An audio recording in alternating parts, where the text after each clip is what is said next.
한번 따라해 보시기 바랍니다. 고난을 사명으로. 다시 한번 따라해 바랍니다. 고난을 사명으로. 오늘 이제 본문의 제목이 고난을 사명으로입니다. 오늘은 이제 종려주일이고요. 이제 고난주일이라고도 또 부릅니다. 고난주일. 그래서 이제 그 사순절 이 종려주일 성무 일과가 성서 일과가 오늘 이제 본문의 말씀이 됩니다. 그래서 이제 고난에 관한 말씀이 이제 되고, 또 신약에 가면 이제 고난에 관한 말씀도 있고, 또 예루살렘에 이렇게 입성하는 말씀이 또 주어지기도 합니다. 그리고 이 한 주간은 이제 고난 주간, 또 성 주간이라고 이렇게 부르기도 합니다. 거룩한 주간이라고 하고, 금요일은 이제 블랙 프라이데이라고 이제 말도 하기도 하고, 우리들이 이제 그 거룩한 금요일에서 이제 홀리 프라이데이라고도 이렇게 말하기도 합니다. 제가 이제 밴쿠버에서 목회할 때는 이 블랙 프라이데이, 이 홀리 프라이데이가 되면은, 이 금요일이 되면은 동네에 있는 교회들이 다 모였어요. 모여가지고 캐네디언들이 다 모여서 체육관 하나 빌려서 함께 예배를 드렸어요. 이제 저도 이제 한인교회를 담임하고 있었기 때문에 같이 가서 우리 교인들과 같이 거기서 이제 영어로 다 예배 드리는데, 같이 이제 예배 드리고 굉장히 은혜스러워요. 금요일 날은 다 모여가지고 이제 찬양하고, 그리고 또 하나님의 말씀도 기도하고 회개하고 하는 시간을 가졌습니다. 금요일 날, 우리나라는 이제 금요일 날 성금요 예배가 거의 뭐 많은 교회에서 드리지는 않는데, 우리 교회에서는 드립니다. 항상 제가 와서 늘 이렇게 드렸어요. 말씀은 전하지 않고 그냥 이 순환에 관한 말씀을 함께 읽고, 아까 광고 말씀대로 그렇게 합니다. 그래서 여러분들 오시면 굉장히 은혜가 됩니다. 그래서 금요일 날 꼭 잊지 마시고 꼭 8시에 이 자리에 모여서 함께 은혜의 시간을 보내시기를 바라고, 또 이 한 주간은 꼭 특별 새벽 기도회로 이제 우리나라에서는 거의 많이 합니다. 고난 주간 특별 새벽 기도회. 그래서 여러분들 꼭 특별 새벽 기도회로 함께 모여서 같이 기도하는 시간을 갖도록 하겠습니다. 오늘 이제 우리가 읽은 이 본문 말씀은 이사야서에 보면은 종의 노래라고 이제 부르는 곳이 이제 4군데가 나옵니다. 그 중에서 세 번째예요. 세 번째. 근데 이사야에서 종의 노래 세 번째, 네 번째 주제는 뭐냐면 고난입니다. 고난. 특별히 이제 네 번째는 우리가 잘 알고 있는 말씀이 있어요. 이사야서 53장 5절 말씀이에요. 아까도 제가 말씀드렸잖아요. 53장 5절. 그가 찔림은 우리의 허물 때문이요, 그가 상함은 우리의 죄악 때문이라. 그가 징계를 받음으로 우리가 평화를 누리고, 그가 채찍에 맞음으로 우리가 나음을 입었도다 라는 말씀이 이사야서 53장 5절 말씀인데, 이 종의 노래 이제 마지막이 됩니다. 그래서 이제 이사야서에서 나오는 종의 노래의 이제 마지막 부분은 무엇이 주제냐면은 고난이긴 하지만 고난의 목적, 고난의 이유가 바로 우리들 때문이다. 그래서 그가 찔림은 누구 때문이에요? 나 때문이라는 거예요. 우리 때문에. 그가 채찍에 맞음으로 우리가 나음을 받았다. 그가 징계를 받음으로 누가 이득을 봤어요? 우리가 평화를 입었다. 그래서 이제 여기서 말하는 종은 누구냐? 예수님을 말합니다. 예수님이 고난받은 이유와 목적은 우리 때문이다라는 거예요. 그런데 오늘 본문 말씀은 종의 노래 세 번째입니다. 세 번째인데 주제가 뭐냐면 고난이긴 한데 이 종이 고난에 대해서 어떤 태도를 갖고 있느냐가 오늘 본문의 주제예요. 주제.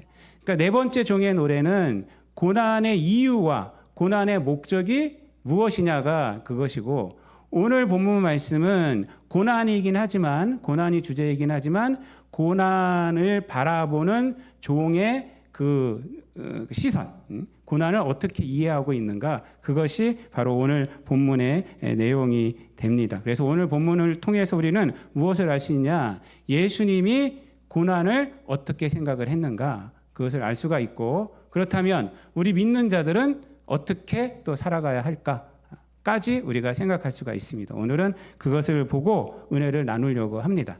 중국 속담에 보면은 보석이 마찰 없이 다듬어질 수 없듯이 사람도 시련이 없이는 위대해질 수 없다라는 이러한 그 속담이 있습니다. 그러니까 사람이 고난을 당해야지 철도 들고 또 위대한 일도 할 수 있다라는 그러한 속담이 됩니다. 이러한 속담은 뭐 중국만 있는 것이 아니죠. 우리나라도 있고 전 세계 어디에나 이 고난에 관한 속담은 다 있습니다. 고난이 악이다. 뭐 또 우리나라에선 또 무슨 말이 있어요? 젊어 고생은 사서도 한다. 뭐 이렇게 얘기도 하지 않습니까? 그래서 이 고난이란 것이 그것이 우리를 넘어뜨리는 것만 있는 것이 아니라 성숙하게 하고 약이 된다라는 그러한 의미들입니다. 넘어져 봐야지 일어날 때 얼마나 힘든 것인지도 알고 일어난다는 것이 얼마나 힘든 것인지도 알고 넘어져 봐야지 야 내가 걸어 다니는 것이 평상적으로 살아가는 것이 얼마나 은혜인지를 우리가 알 수가 있어요. 그렇죠? 다리 다치고 이제 넘어져 있는 사람, 병원에 입어 있는 사람들이 무슨 얘기를 하냐면 이런 얘기를 해요. 야, 우리가 일상 사는 것이 다 기적이더라. 이게 기적. 기적. 걸어 다니는 것도 다 기적이고, 다리가 없어가지고 다리가 잘린 사람들은 어떻게 생각했어요? 그거 걷고 싶어 하잖아요. 일어나고 싶어 하잖아요. 뛰고 싶어 하잖아요. 그게 무엇이 있어야 되는 거예요? 기적이 있어야지 그럴 수 있잖아요. 그러니까 일상생활이 다 기적이에요. 그렇게 믿고 살아가셔야 돼요. 늘 일상생활 우리가 걷고 숨쉬고 함께 찬양하고 말하고 듣고 하는 것이 다 뭐냐? 기적이에요. 기적. 우린 기적 가운데서 늘 살아가고 있는 것입니다. 여러분 고난을 약으로 생각할 때 이렇게 긍정적인 그런 시각들이 생기는 것입니다. 그런데 오늘 본문에서 이 여기서 이제 나라고 하는 지칭하는 사람이 이제 종인데 이제 하나님의 종을 말하고 궁극적으로는 예수님을 말하는데 이 종에게 고난은 그런 의미가 아닙니다. 그런 의미가 아니에요. 그러니까 우리들에게 고난은 어떤 성장의 의미가 있어요. 또 성숙하게 하는 의미가 있어요. 고난은 그렇지만 종에게 오늘 본문에서 말씀하고 있는 이 종에게 고난은 그런 의미가 아닙니다. 즉 이 종을 성숙하게 하는 것도 아니고 이 종을 어떻게 성장하게 하는 그런 고난이 아니라는 것입니다. 여러분 오늘 본문의 내용에서 고난은 이 종에게 어떻게 인식이 되고 있느냐 한마디로 말하면 사명으로 인식되고 있어요. 사명이에요. 사명. 그래서 본문을 보면 그것을 우리가 어떻게 알 수 있느냐 하나님께서 종에게 세 가지를 행하여 주고 계세요. 세 가지가 뭐냐면 첫 번째는 이 4절 말씀에 보면 학자들이 혀를 주셨다 그래요. 학자들이 혀. 두 번째는 5절 말씀인데 귀를 열어주셨다 그래요. 그리고 이제 세 번째는 뭐냐면 7절 말씀인데 도와주셨다고 합니다. 이 세 가지를 해주셨어요. 그러니까 하나님께서 종에게 학자들의 혀를 주셨고 귀를 열어주셨고 이 종을 도와주셨다고 합니다. 그런데 이 세 가지는 대단한 거죠. 학자들이 혀를 주셨다. 그래서 제가 이제 옛날에 어떤 우리 사모님이 우리 아들을 위해서 기도를 막 해주시는데 전도사 때 막 사모님 기도해 뭐라고 그러냐면 우리 준서를 데리고 기도해 주시는데 막 뭐라 기도했냐면 학자들의 혀를 주시고 뭐 이런 이 기도를 하시는 거예요. 그렇잖아요. 그럴 수 있잖아요, 여러분. 똑똑해지라는 거죠. 이 땅 가운데서 학자들의 혀를 주시고 귀를 열어서 뭐든지 깨닫게 해주시고 막 이런 사실 이 기도 여기 본문이 그렇게 많이 쓰여요. 사람들 기도할 때 그게 잘못된 것은 아닙니다. 사실은 잘못된 것은 아닌데 본문에서는 그런 걸 의미하지 않아요. 그런 것을 의지하지 않습니다. 여기서 깨닫고자 이 학자들의 혀를 주시고 그다음 귀를 열어주시고 그리고 하나님께서 이 종을 도와주시는 결과가 뭐냐면 오늘 본문에서 이렇게 말해요. 첫 번째 학자들이 혀를 주신 결과 그 결과가 뭐냐면 이 나로 그러니까 종으로 곤고한 자를 어떻게 도와줄 줄 알게 하시고예요. 그러니까 학자들이 혀를 주신 이유가 뭐냐면 4절 말씀에 보면은 학자들의 혀를 주셔서 이 종이 곤고한 자를 도와줄 수 있는 방법을 알게 하신다는 거예요. 자기가 지적으로 깨닫고 지적 호기심을 채우고 똑똑해지고 이 말이 아니라 학자들의 혀를 주셔서 곤고한 자를 도울 수 있는 능력을 갖게 되게 하신다라는 거예요. 그래서 하나님의 사명을 깨닫게 해주는 것이 학자들의 혀를 주신 결과예요. 두 번째로 귀를 열어주신 결과는 얼마나 또 더 특이하느냐. 한번 5절 6절 다 같이 읽어볼게요. 5절 6절 시작. 주 여호와께서 나의 귀를 여셨으므로 내가 거역하지도 아니하며 뒤로 물러가지도 아니하며 나를 때리는 자들에게 내 등을 맡기며 나의 수염을 뽑는 자들에게 나의 뺨을 맡기며 모욕과 침뱉음을 당하여도 내 얼굴을 가리지 아니하였느니라. 아멘. 여러분 학자들의 혀를 통해서는 무엇을 어떻게 해야지, 공고한 자들을 어떻게 도와줄 줄을 깨닫게 하셨어요.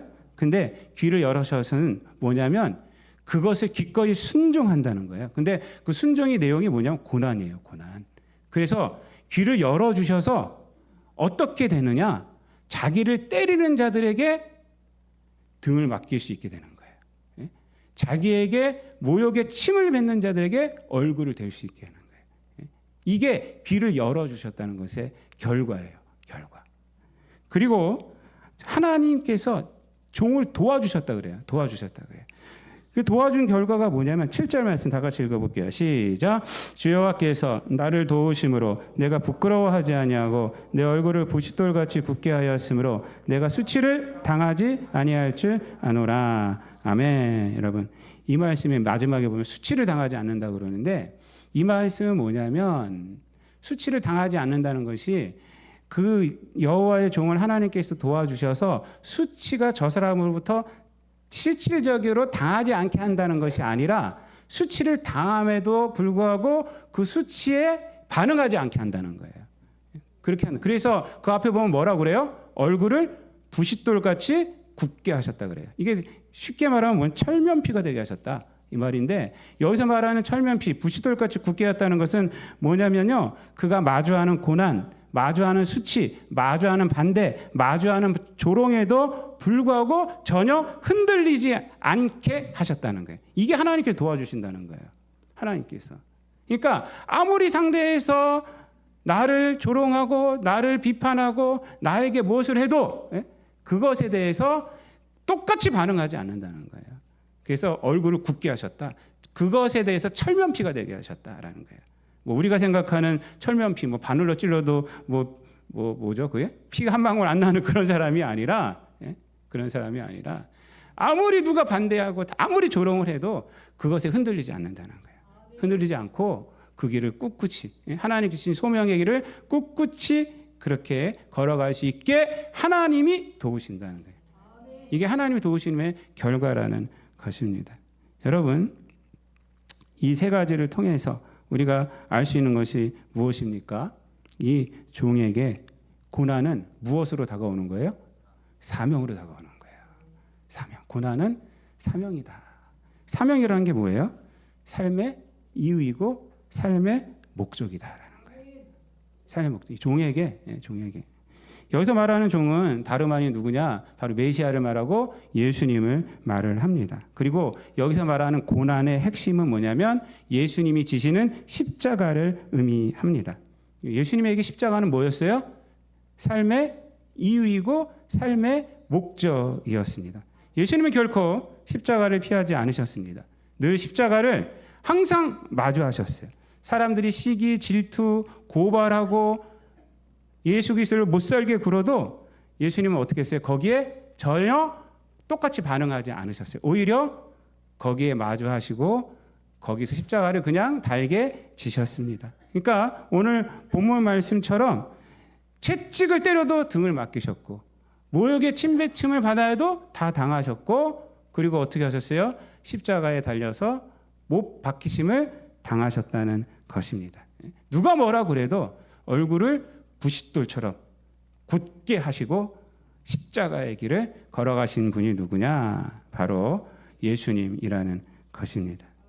여러분, 예수님께서 이렇게 십자가의 길을 걸어가셨기 때문에 여러분 나타난 결과가 뭐냐면 예수님은 결코 자신을 뭐라고 하는, 자신을 비판하는, 또 자신을 십자가에 못 박힌 자들을 미워하지 않으셨어요. 십자가상에서 뭐라고 하셨어요? 저들을 용서하소서, 저들이 몰라서 그럽니다 라고 했어요.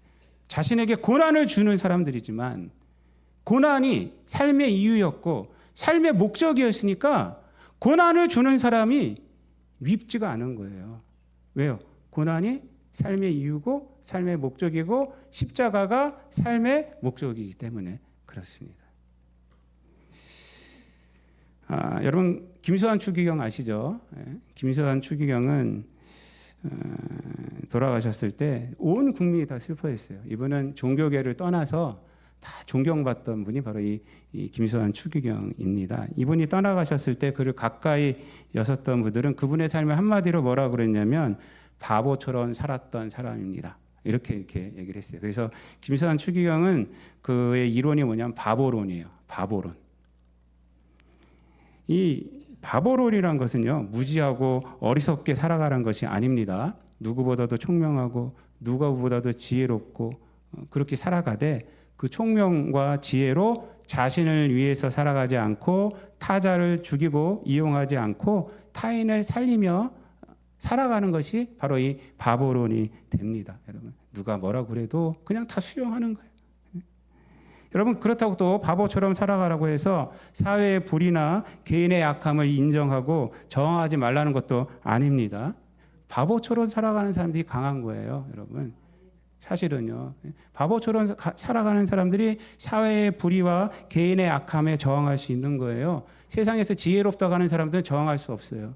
왜? 자기 이익을 따지기 때문에. 그렇기 때문에 그래요.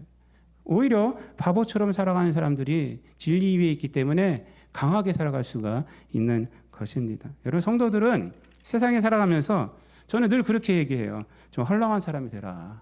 헐렁한 사람이 되라. 깍쟁이가 되지 말고 헐렁한 사람이 되라. 어디 시장 같은 거 가서 너무 깎지 말고 더 주려고 하고 좀 그런 사람이 되라. 좀 속아주는 사람이 되라. 이게 사실은 신앙인이 자신이 신앙인의 자세가 됩니다. 삶을 살아갈 때 우리는 늘 나눠주고 보태주고 이런 삶을 살아가야 되잖아요. 근데 우리가 너무 똑똑하게 살아가고 그러면 사실 이런 걸 할 수가 없어요, 여러분. 예수님은 하나님의 아들이셨어요, 그렇죠? 그러나 예수님은 자신을 위해서 그 어떤 일도 하지 않으신 분이에요. 성경에 보면 자신을 위해서 뭐 한 적이 없어요. 그 수많은 능력들이 있었지만 그 자신을 위해서 하지 않았어요. 다 세상 사람들을 위해서 하셨죠, 여러분. 오직 하나님이 주신 소명을 이루기 위해서 하셨고, 여러분, 빌라도의 재판에서도 예수님은 자신을 변호하지 않으셨어요. 오히려 그 재판에 나온 죄목이 뭐냐면 하나님의 아들이라고 말했다는 거거든요. 우리에게 뭐 가이사뿐이 없다, 왕은 가이사뿐이 없다라고 말하는데 그게 제목이 됐어요. 이 사람은 스스로 왕이라고 그런다. 했더니 빌라도가 뭐라 그러면 네가 진짜 왕이냐 했더니 그 말에만 대답하셨어요. 그 네가 하는 말이냐? 또는 네 말이 옳도다. 이 말만 하고 다른 말은 하시지 않고 오직 그냥 십자가를 지셨습니다. 그래서 예수님은 역사상 가장 큰 바보세요. 사실은 가장 큰 바보세요. 그렇다고 악에게 굴복하셨냐? 하나도 굴복하지 않으셨습니다. 그냥 십자가를 지셨어요. 빌립보서 2장에 가면은 그 빌립보서 2장 5절부터 11절까지 말씀에서 이것을 예수 그리스도의 겸손이라고 사도 바울은 말하고, 이 빌립보서 2장 5절부터 11장까지의 주제가 뭐냐면 예수님의 자기 비하예요. 자기 비하. 이렇게 말씀하죠. 6절부터 보면은 그는 근본 하나님의 본체시나 하나님과 동등됨을 취할 것으로 여기지 아니하시고 오히려 자기를 비워 종의 형체를 가지사 사람들과 같이 되셨고 사람의 모양으로 나타나사 자기를 낮추시고 죽기까지 복종하셨으니 곧 십자가에 죽으심이라. 하나님의 본체예요. 하나님의 본체. 하나님과 동등됨을 취할 것으로 여기지 아니하시고 근데 자기를 비워 사람들과 같이 되셨다. 그리고 죽기까지 복종하셨어요. 십자가에 죽으십니다. 그러니까 예수님이 얼마나, 사실 하나님의 아들인데 이 바보예요, 바보 아니에요? 근데 하나님이 어떻게 하셨느냐? 이 십자가에 죽으신 예수님을 지극히 높으셔서 모든 이름에 뛰어난 이름을 주셨다 그래요. 그리고 하늘에 있는 자들과 땅에 있는 자들과 땅 아래에 있는 자들로 모든 무릎을 예수의 이름에 꿇게 하시고 모든 입으로 예수 그리스도를 주라 시인하여 하나님 아버지께 영광을 돌리게 하셨느니라, 이렇게 말씀하고 있습니다. 하나님께서 높이셨다는 겁니다. 하나님께서. 우리 성도들 중에 보면요, 고난을 이렇게 사명으로 알고 살아가는 분들을 종종 봅니다. 가정에서도 그렇고 사회에서도 그렇고 또 교회에서도 그래요. 가정에서 안 믿는 배우자를 위해서 늘 기도하고 충분히 피하실 수 있음에도 불구하고 고난 당하고 있지만 피하지 않고 있어요. 그 영혼이 불쌍하니까. 또 사회에서도 그래요. 또 교회에서도 그래요. 우리 성도님들 보면은 힘든 일, 굳은 일 교회에서 다 하시면서 기쁘다 이러죠. 기쁘다. 제가 그런 말 들을 때 눈물이 나요. 눈물이 나요. 가정에서도 보면은 할머니, 뭐 할아버지 막 이러시는데 사회에서도 위치가 있는데 교회에서 굳은 일 다 하시냐, 다 하세요. 자, 그런 분들 보면은 정말 제가 목사지만은 존경스러워요, 존경스러워요. 여러분 그러한 삶은 바보의 삶이 아니라 승리의 삶이 되는 것입니다. 믿습니까? 반드시 하나님께서 예수님을 높였듯이 우리도 하나님께서 반드시 높여주시고 반드시 좋은 응답을, 선한 응답을 갖게 하여 주십니다. 오늘 본문 말씀도 보면은 8절과 9절 한번 보세요. 아마 다 같이 읽겠습니다. 8절 9절 시작. 나를 의롭다 하시니가 가까이 계시니 나와 다툴 자가 누구냐? 나와 함께 설지어다. 나의 대적이 누구냐? 내게 가까이 나아올지어다. 보라, 주 여호와께서 나를 도우시리니 나를 정죄할 자 누구냐? 보라, 그들은 다 옷과 같이 헤어지며 좀이 그들을 먹으리라. 아멘. 여러분, 하나님께서 종에게 고난을 허락하신 거 다 받겠다는 거예요. 근데 그러면서 뭐라고 그래요? 나를 의롭다 하시니가 가까이 계시다라고 이렇게 말을 하고 있다는 겁니다. 여러분, 예수님께서 종료주일에 예루살렘에 입성하시면서 두 가지 시선이 있었어요. 첫 번째는 예수님을 맞이하면서 호산나 다윗의 자손이여 찬송하리로다, 우리를 구원하소서, 호산나가 우리를 구원하소서 이런 뜻이잖아요. 나를 구원하소서, 이게 호산나란 뜻인데 막 그러면서 종려나무 가지를 흔들고 막 어저께 우리 아내가 주일학교 뭐 한다고 뭘 이렇게 만들고 있더라고요. 그래서 내가 뭔 부채로 만들어 그랬더니 종려나무라고 이렇게 그것도 빨대 꽂아서 한다고 이렇게 만들고 있더라고요. 막 종려나무를 흔들고 이러한 시선이 있었어요. 근데 이러한 시선은 뭐였냐면 정치적인 시선이에요. 왜냐하면 예수님이 오셔서 로마를 해방시킬 줄 알았어요. 근데 그 음성은 불과 며칠이 지나가지 못해서 어떤 음성으로 변합니까? 예수님은 십자가에 못 박아라, 이 음성으로 바뀌잖아요. 왜? 자기들의 원하는 그러한 예수님이 아니었다 이거예요. 정치적인 예수님이 아니었다 이렇게 말을 하는 거예요. 또 하나의 시선이 뭐였냐면 대제사장과 바리새인들, 서기관들의 시선이었어요. 이 사람들은 예수님을 죽이려고 그랬어요. 죽이려고. 저거 어떻게 하면 죽이지? 막 이렇게 바라보는 두 가지 시선이 있어요. 근데 예수님은 어떤 시선을 바라봤을까요? 자신을 맞이하는 시선도 아니고 자신을 시기하는 시선도 아니고 하나님의 시선을 봤어요. 하나님이 자기에게 주신 그 고난의 길을 걸어가라고 하시는 시선. 나를 의롭다 하시니가 가까이 계시니, 이 예수님의 시선은 바로 여기 있었다는 것입니다. 바로 하나님의 시선에 있었다는 것입니다. 여러분, 우리들도 마찬가지예요. 이 세상 사람들이 나를 인정한다고 혹하고, 나를 또 인정 안 해준다고 또 혹하지 않고 화내고 이렇게 살아가지 마세요. 나를 의롭다 하시는 이는 누구예요? 하나님이세요. 여러분, 이 땅에 살아가면서 우리는 하나님 앞에서 살아가야 하는 겁니다. 믿습니까? 하나님의 말씀대로 지키면서 살아가는 것이고 하나님을 바라보면서 살아가야 하는 것입니다. 여러분, 그렇기 때문에 여러분, 예수님은 하나님의 시선 가운데 살아갔다는 거예요. 그렇기 때문에 십자가를 질 수가 있었고, 또 그렇기 때문에 그분이 지신 십자가는 우리를 구원해 내시는 그런 하나님의 능력이 담긴 그러한 십자가가 되었다는 것입니다. 이렇게 예수님은 고난을 사명으로 삼으셨어요. 십자가를 사명으로 삼았어요. 여러분, 고난을 사명으로 삼는다는 것은 그만큼 자신이 성숙했다는 거예요. 자신이 성숙했다. 여러분, 하나님의 아들이신 예수님은 더 이상 자신을 개발하거나 인격적으로 더 성숙하지 않아도 되는 분입니다. 그렇기에 고난을 사명으로 삼으셨고 예수님이 지신 십자가는 우리를 구원해 내시는 그러한 결과를 주게 된 것입니다. 여러분, 윤동주의 시 중에 잘 아는 시가 우리 서시죠. 서시. 근데 십자가라는 시가 있어요. 제가 이 시도 굉장히 좋아합니다. 제가 읽어드릴게요. 쫓아오던 햇빛인데 지금 교회당 꼭대기 십자가에 걸렸습니다. 첨탑이 저렇게도 높은데 어떻게 올라갈 수 있을까요?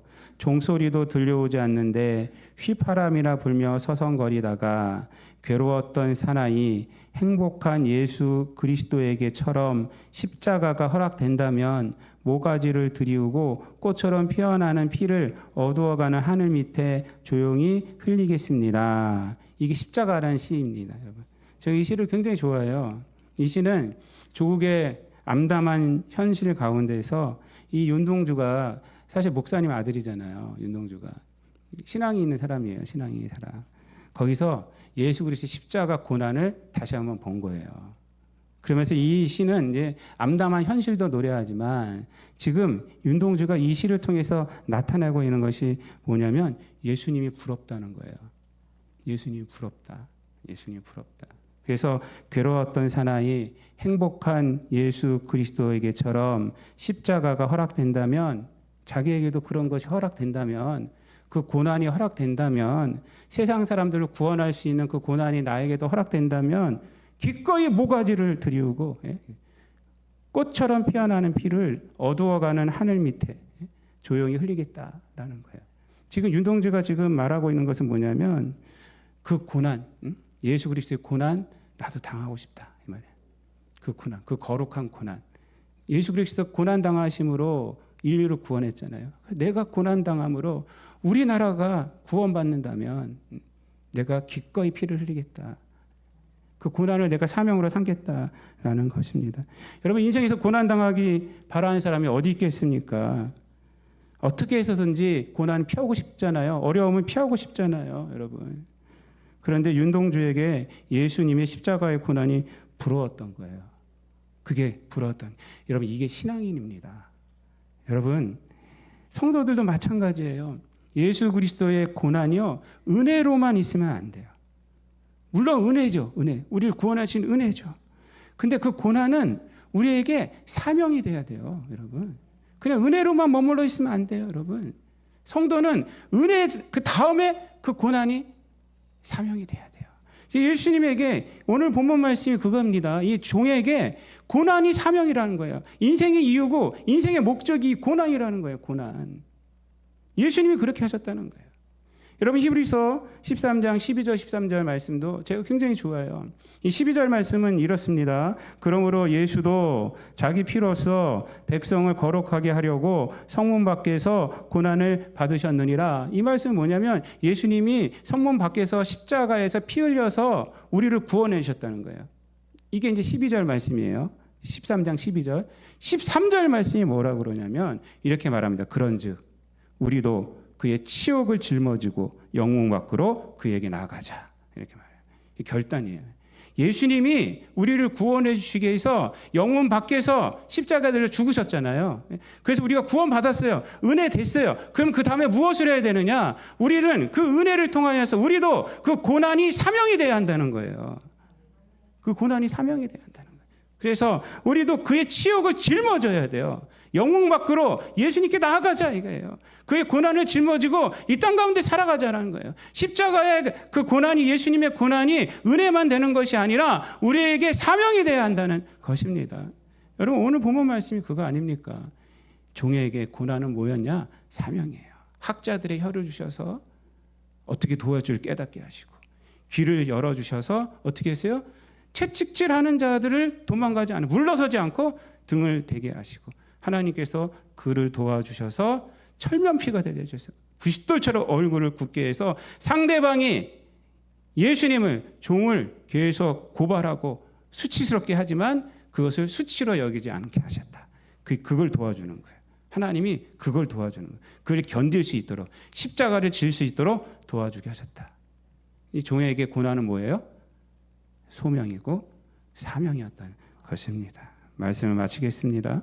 여러분, 죽음을 각오할 때 삶이 두렵지 않습니다. 그렇죠? 우리가 죽음을 각오하면요, 사는 것 두렵지 않아요. 진리 위에 언제나 나아갈 수 있어요. 타협하지 않을 수 있어요. 우리가 사는 것을 두려워하니까 늘 타협하고 살아가는 겁니다. 고난을 사명으로 생각할 때 상대방이 나에게 뭐라 그래도 우리는 다 참아낼 수 있어요. 거기서 대항하지 않아요. 우리는. 그렇죠, 여러분? 고난을 사명으로 생각하면 그래요. 고난을 피하려고만 하고, 고난이 아이고 난 저러기 싫어, 이러니까 그런 거죠. 이런 믿음의 고난은 우리가 사명으로 생각해야 하는 것입니다. 여러분, 예수님은 고난을 살아가는 이유와 목적으로 삼으셨습니다. 여러분, 삼으셨어요. 그리고 그 목적과 그 이유가 무엇이었습니까? 바로 저와 여러분 때문이에요. 그것이 바로 이사야서 53장 5절 말씀에 잘 나타나고 있지 않습니까? 그가 찔림은 우리의 허물 때문이요, 그가 상함은 우리의 죄악 때문이라. 그가 징계를 받음으로 우리는 평화를 누리고 그가 채찍에 맞음으로 우리는 나음을 입었도다. 여러분, 우리 또한 예수 그리스도의 고난이 그냥 은혜로만 머무는 것이 아니라 사명이 되시기를 바랍니다. 그래서 히브리서 말씀처럼 우리도 그의 치욕을 짊어지고 영광 밖으로 그에게 나아가는 저와 여러분 되시기를 우리 주님 예수 그리스도의 이름으로 축원드립니다. 기도하겠습니다. 하나님 감사합니다. 고난을 사명으로 여기셔서 이 땅 가운데서 십자가의 길을 하나님의 영광으로 알고 걸어가신 예수님의 그 삶을 우리도 본받게 하여 주시옵소서. 우리도 그의 치욕을 짊어지고 영웅 밖으로 그에게 나아가는 담대한 믿음의 소유자들 되게 하여 주옵소서. 감사드리며 예수님의 이름으로 기도드리옵나이다. 아멘.